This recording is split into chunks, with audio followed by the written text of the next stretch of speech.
RandomArc Entertainment presents ReD, Book 1, The Dark Pale Perspective, written and performed by Lashley-Johnstone. Chapter 32, The Crimson Road, Part 3. 2017. Outside Washington, D.C. The closer he got, the less he wanted to be there, but Kevin Finch knew that he had to try.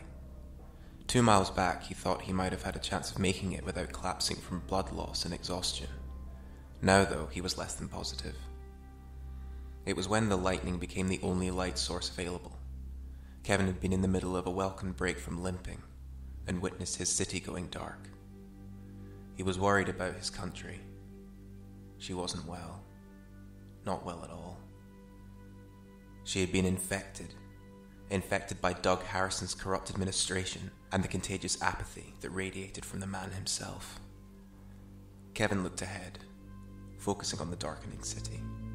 His darkening city. This blackout seemed like more than just a temporary power failure. Just before the lights went out, he saw a sign that told him he was a matter of yards from the Woodmore Country Club. It was a private club, and Kevin had been there a few times before. He toyed with stopping there, especially after he saw that the lights were still on, but he decided against it for some reason. Perhaps it was because he wanted to prove to himself that he could get home unaided. The fact that he had survived being put through a car crusher replaced some of the confidence that he had lost. But that would only be temporary, because he was still in urgent need of medical attention. The thought struck him that he had no house key on his person, but he did have a spare one, hidden in a fake rock that was embedded in the surrounding border of his flower bed, and was masked by the hedge at the front of his garden. All he wanted at that moment was to be back in his office, just so he could be back and work out what the hell was happening. He hoped to God that everything had gone smoothly. As he looked up, now heading in the direction of the road that took him towards Lake Harbor, he realized that, in effect, God told Kevin to piss off. There was another new light source now, coming from the city. Miles back, the view of Capitol Hill, his place of work, his life had given him hope, and now it filled him with dread. There was a red-orange glow emanating from the Capitol building. The glow gave light to the smoke that was following in its wake. It was only a small fire, localized. Maybe it wasn't even the building itself that was on fire, perhaps in one of the courtyards. But the fact that there was any fire at all, anywhere near there, made his heart skip several beats. As his stress level rose, so did the awareness of the pain in his leg. His shirt was soaked through, and he was now shivering against the cold. Just then he noticed a dim light that got steadily brighter on the ground in front of him. As the light grew brighter, he saw his own twisted shadow loom up on the soaking tarmac. He looked behind him to see a people carrier getting closer and closer. Kevin decided that the best hope of getting the driver to stop was to stay where he was, right in the middle of the road. As the car drew closer, Kevin turned and raised his hands up in the air, making himself as big as possible. Kevin sighed with relief as he saw the car slow. It stopped and Kevin saw a man next to the car. He was wearing a black buttoned shirt and purple suit trousers with a black waistcoat, and was regarding Kevin with a confused, slightly vacant expression. "Are you alright?" the man asked, looking Kevin up and down.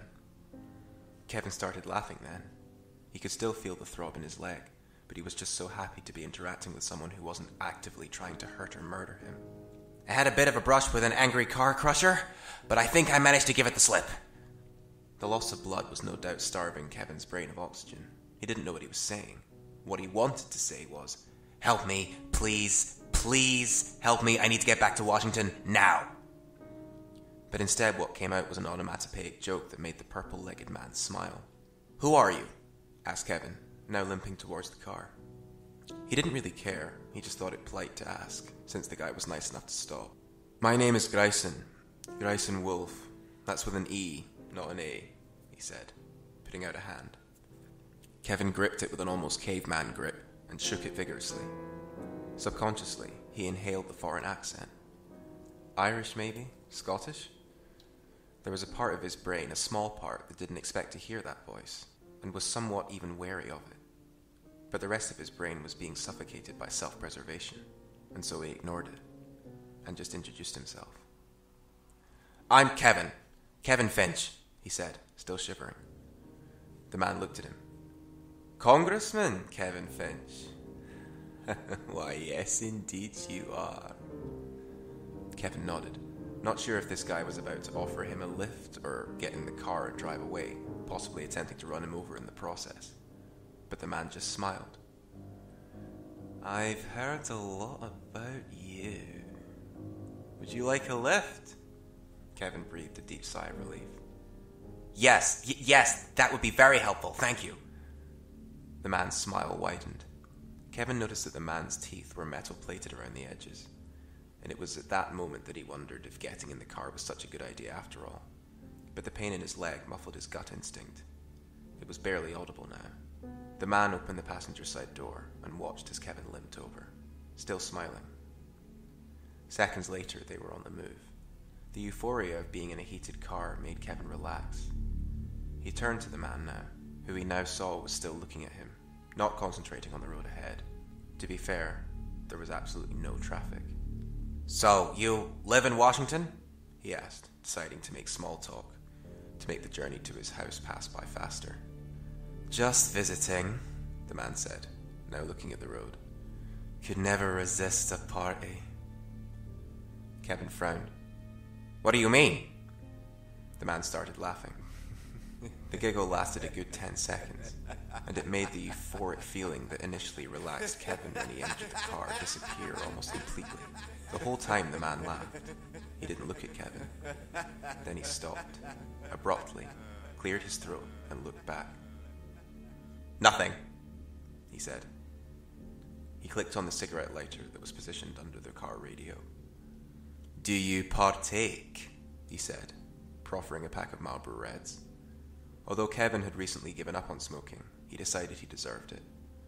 And the man's unnerving chuckle made Kevin's need for calm increase inexorably. "Not for a while," he said.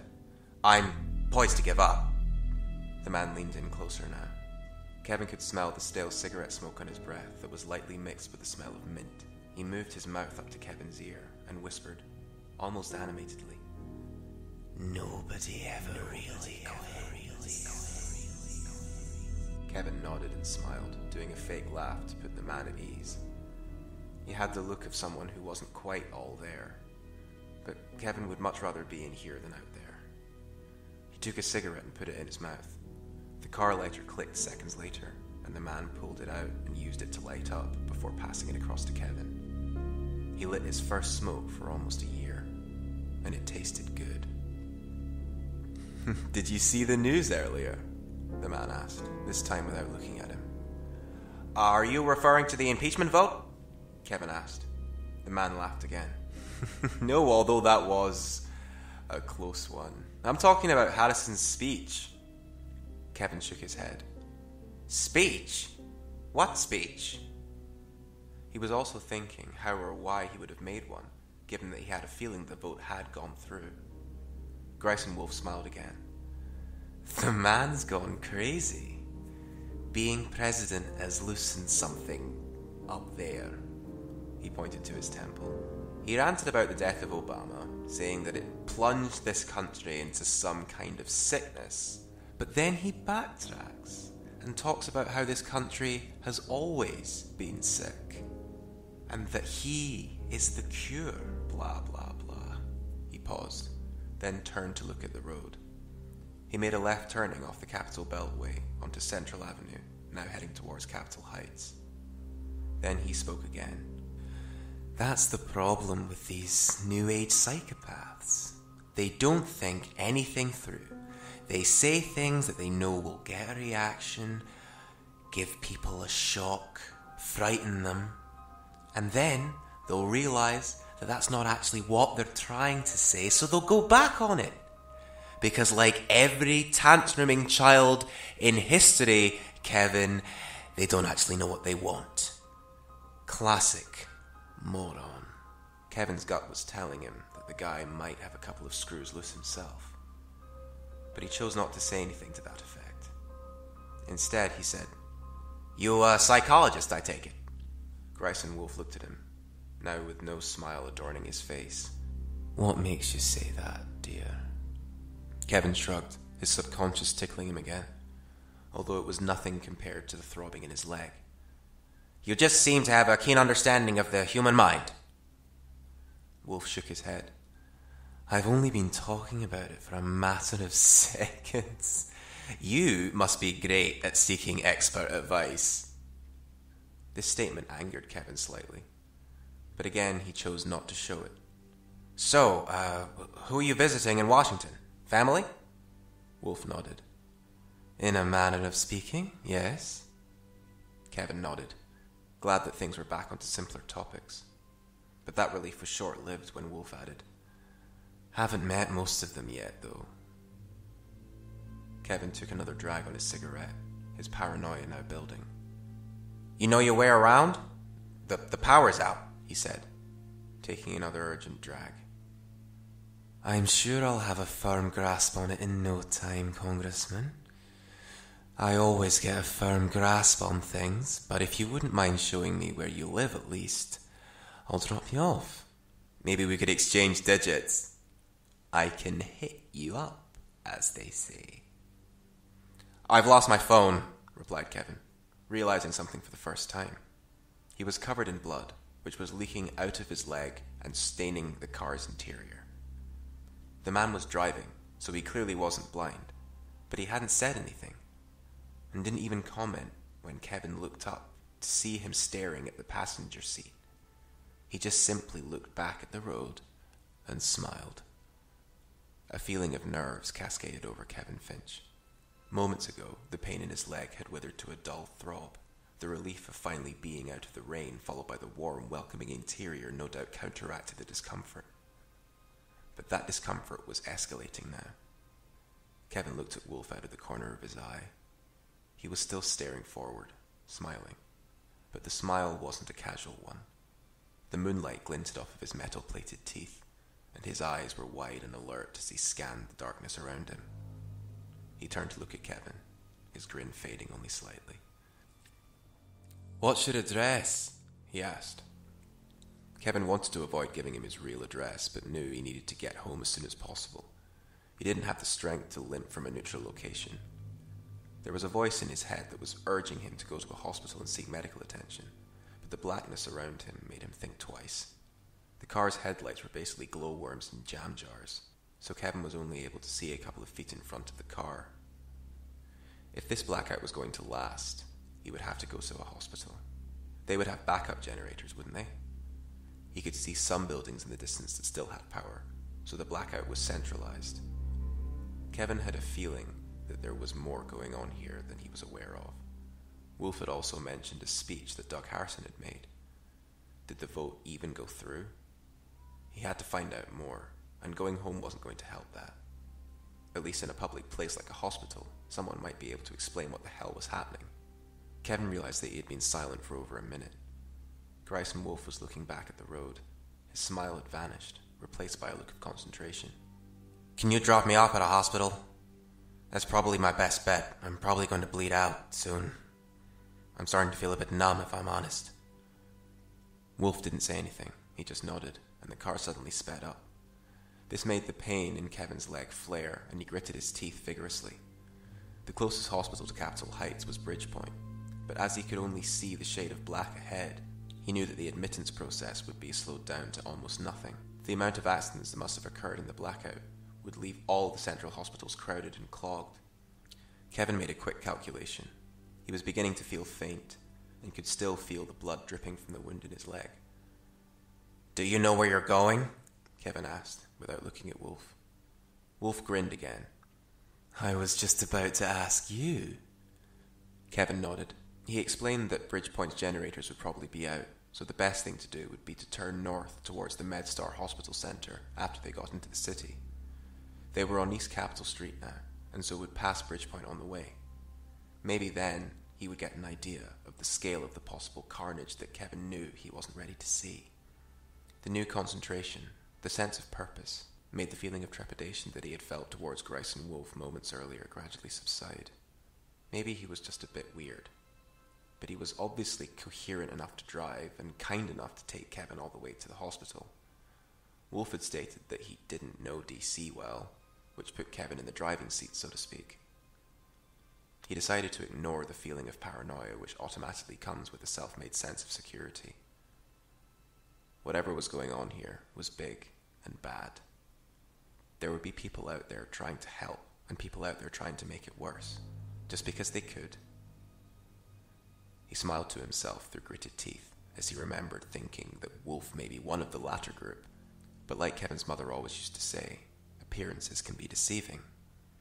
Much like the sudden appearance of the girl behind him, a girl that he was positive came out of nowhere. There might have been a blinding flash of light, but Kevin wasn't sure whether that was the blood loss showing him the impossible, playing tricks on him. Her sudden appearance made him jump in his seat, and the cigarette came out of his hand, exiting life through the half-open passenger window. In the rear-view mirror, Kevin saw the girl's face. She was beautiful but damaged. The car's interior light revealed multiple scars on her hands and arms. She was a fighter, and Kevin could tell that. The dress she had on was black, laced in design, and matched the hairband she was wearing to keep her unruly, dark brown wavy hair under control. She used a gold Zippo lighter to light a cigarette, one that looked professionally manufactured, although Kevin had never come across them before now. The paper was black in colour. The flame she ignited appeared red, and the embers that were brought to life at the end of the cigarette burned green. All of this information was processed in between Kevin cursing with fright, grabbing his leg in reaction and uttering the words, through laboured breaths, "Where the hell did you come from?"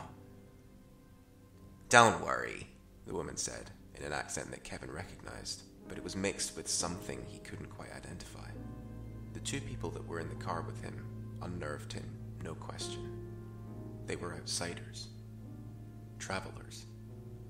The woman extended her arm to offer her newly lit, alien-looking cigarette to Kevin, who initially declined it in action but thought better of it, remembering what he had just escaped. "It happens to the best of us." "What does?" Kevin said, feeling instantly more relaxed as he exhaled his first drag. It tasted normal, but the effects that it had on his scarred mind were unexpected, and yet he welcomed them. "Fear, Kevin," Grayson said, glancing in the rearview mirror and winking at the woman behind them both.